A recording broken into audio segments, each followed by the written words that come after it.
Good afternoon. I hope you hear me well.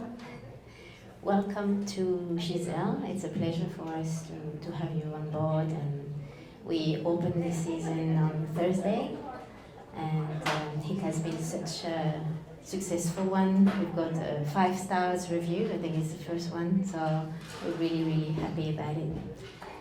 So we're here this afternoon to talk about our experience, myself and Brooke, around Giselle. For myself, I present myself first. If you don't know me, my name is Delasalle. I'm the principal ballet mistress. I mean, now a rehearsal director. I changed my title because ballet mistress, people didn't know what it means. So rehearsal director, maybe it's a bit more obvious. I'm in charge of the rehearsals, taking care of the dancers and bringing my knowledge and helping them to learn the choreographies and teach them how to embrace the role too. And artistic associate with my husband Aurélien, who's the director of the company, bringing those beautiful ballets and creating, as we've been creating with Giselle. So my experience around Giselle, I started very early in my career. I was only 17 and I danced the peasant pas de deux, which was a big challenge at such a young age.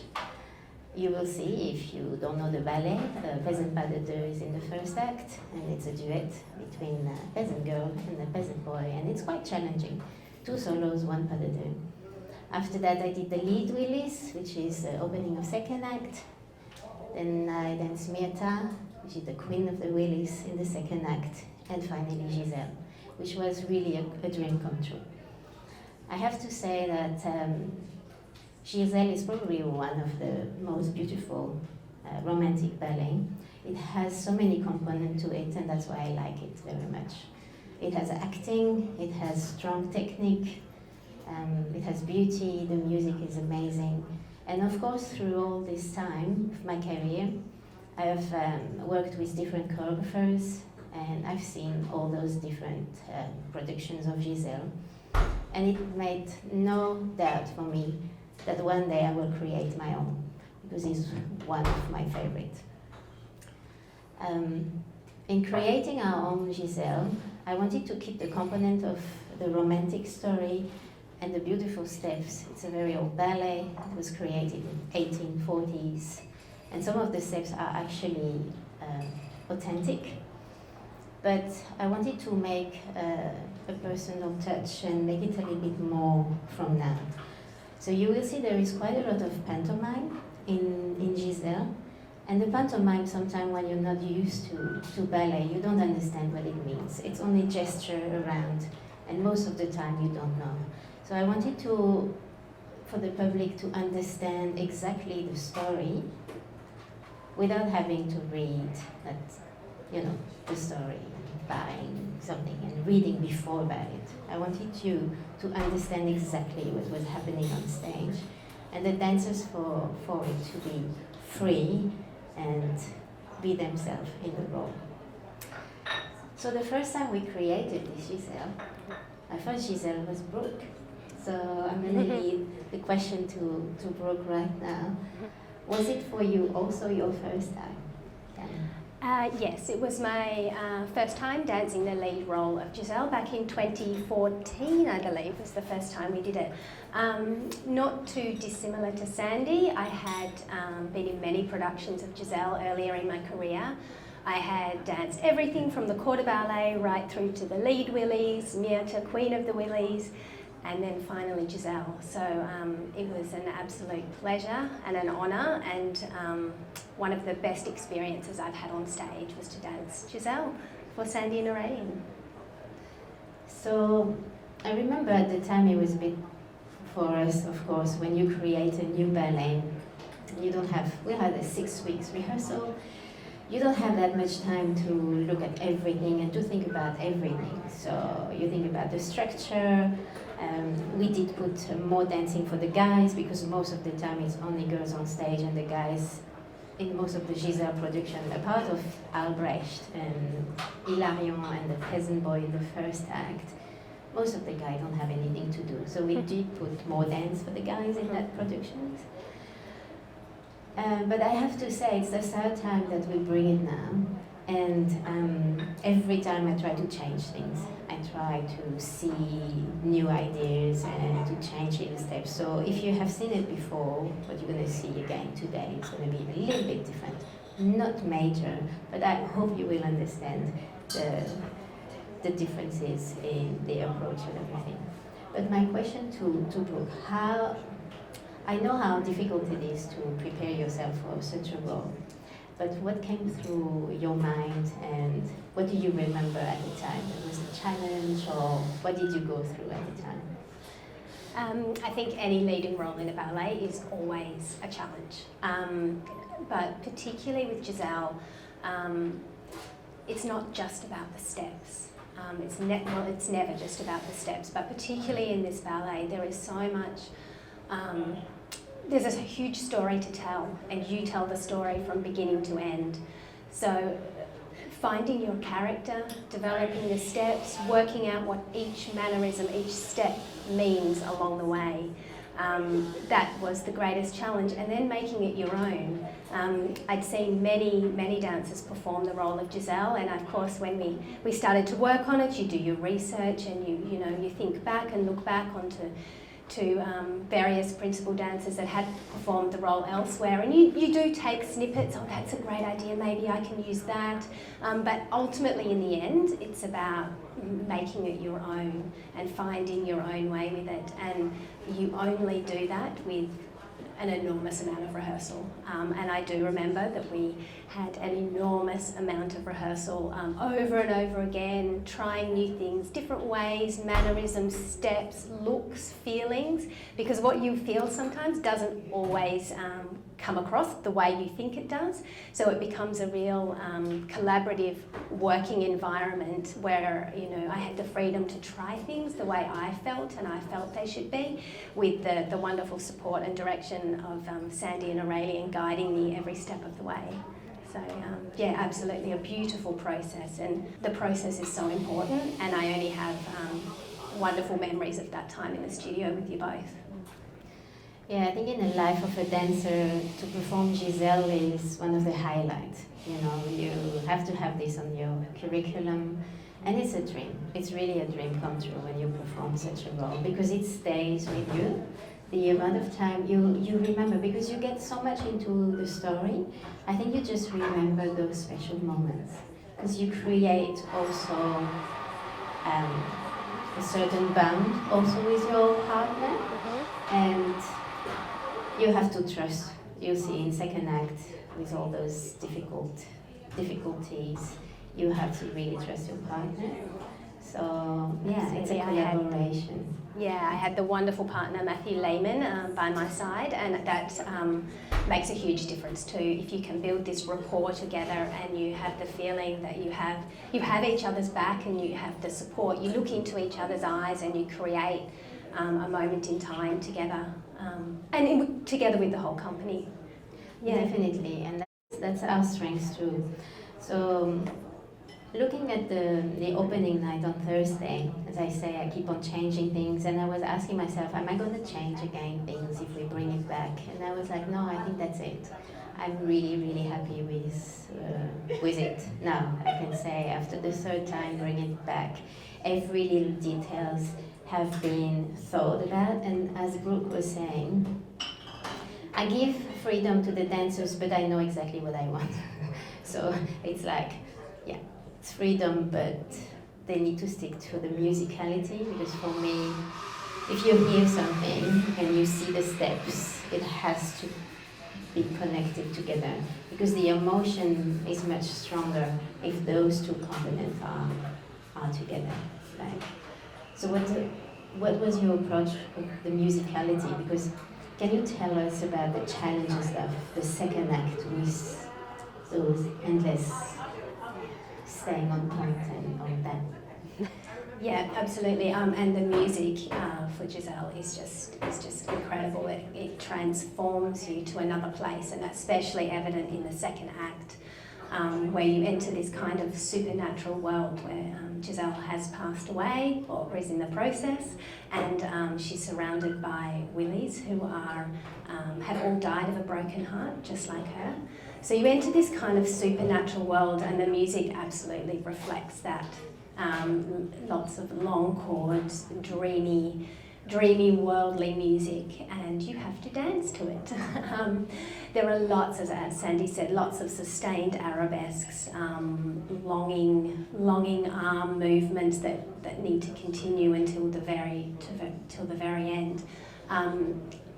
I think my approach was not to think about it like an arabesque and I have to stay on balance, because forget it, then you fall over. The approach is to be in the character. By that stage, by the second act, I remember not even feeling nervous. There were no nerves, it had all gone, and you are Giselle, you are this ghostly figure, and you're there on stage, and almost like time stops still. Everything is just quiet around you, and you stand there in the middle of the stage and you balance and you dare to hold it and you stay, and it's because you are the character, you are Giselle, and you are completely one with the music and with the beautiful set around you. This feeling of time standing still and silence, it's just beautiful. Yes. I'm thinking about the noise of the coffee machine right now. Just a different experience, you know. But we are used to that. We are used to really be in the moment, and like there is nothing around us than just this moment, and it's so precious. I wish we could explain more the feeling that brings this experience, but I think by watching you get drawn to it. You understand. You will understand also this afternoon by seeing the performance. So it's my cast this afternoon. It's Diana and Oscar. They've been performing the opening night. Last night we had Matt performing with Chihiro. So Matt didn't dance last time. He was injured. He's back on stage this time after 4 years. And it's just it's really nice to see how dancers are evolving also in the choreography. Even if they danced it before, they always come back stronger and with other ideas, and they actually looks different. Even if the choreography is the same, they are more confident. They really are in the role, and that's the beauty of it. We have also new cast coming next week. We have Nikki and Julio, so that will be the complete opening. So that's also beautiful to challenge new dancers in those roles. It's their debut. It's also a different way of working. When you work, we have 4 different casts. So when you work with people that have danced it before, you are confident, they know the choreography. You are just there to refine, to give them this extra confidence for them to get on stage. But when you work with new ones, it's like you go back to your time when you first learned Giselle and the way you felt before you were going to perform your first Giselle. And as I say, it's such a special moment, and you just want to bring it to them. So how would you, if you were in my shoes now and you had to work and with a new Giselle, what would you say to her? Wow, what would I say? Trust yourself. Trust yourself to make it your own. I think that's probably what I would say. Because it's all very nice to have this mannerism and this step, but until you take that step beyond the technique, to fully invest yourself and make it your own, I think that's probably what I would say, apart from all the technical things. Definitely just trust yourself, have the confidence to go with it and make it your own. I think that's a big part of what we do, is being able to perform in front of a full audience and having no fear about it. and just forget about it and just get out there and be in the moment. And I think that's where we play a big part on a daily rehearsal with those dancers, is giving them this confidence to get on stage, to feel free, be in the moment. And I always say that the public has really this great opportunity to live the moment with them on stage, because it's a very special moment. And that's it.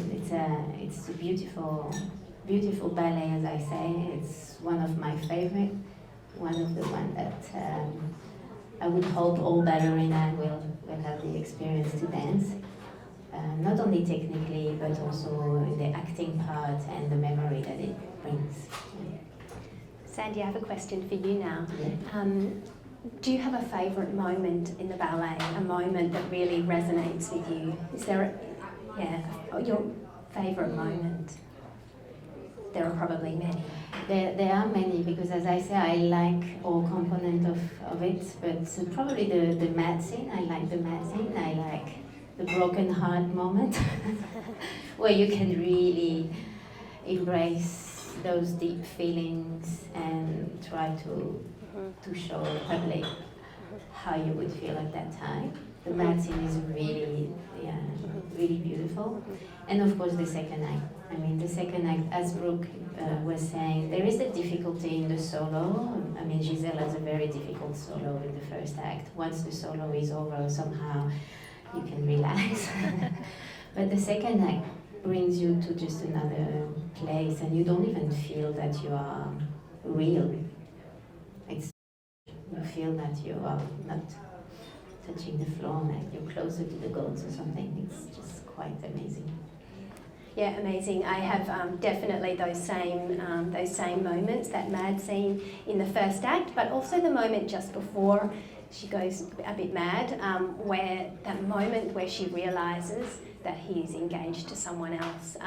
For me, that was such a strong and powerful moment, that realisation in that second that her world was not as she thought.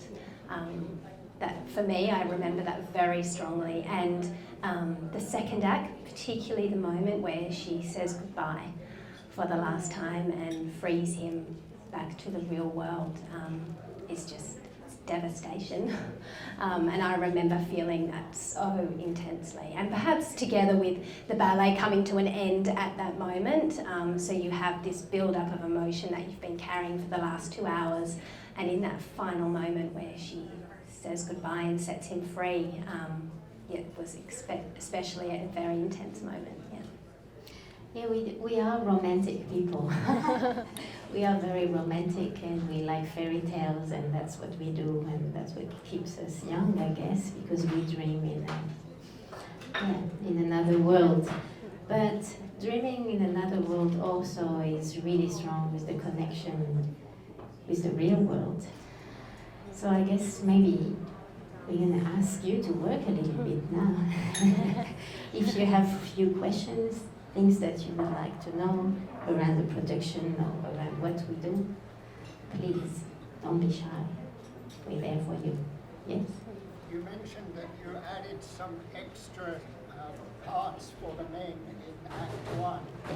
Did you have to change the music for that? What had that been before? Was it simply the ladies dancing, or did you change the music? How did you change the music to make it suitable for the men to dance? No, the only music that I added, but who is still part of the original score, is in the second act. So there is an extra fugue that we do in the second act, so that's the only music that I added.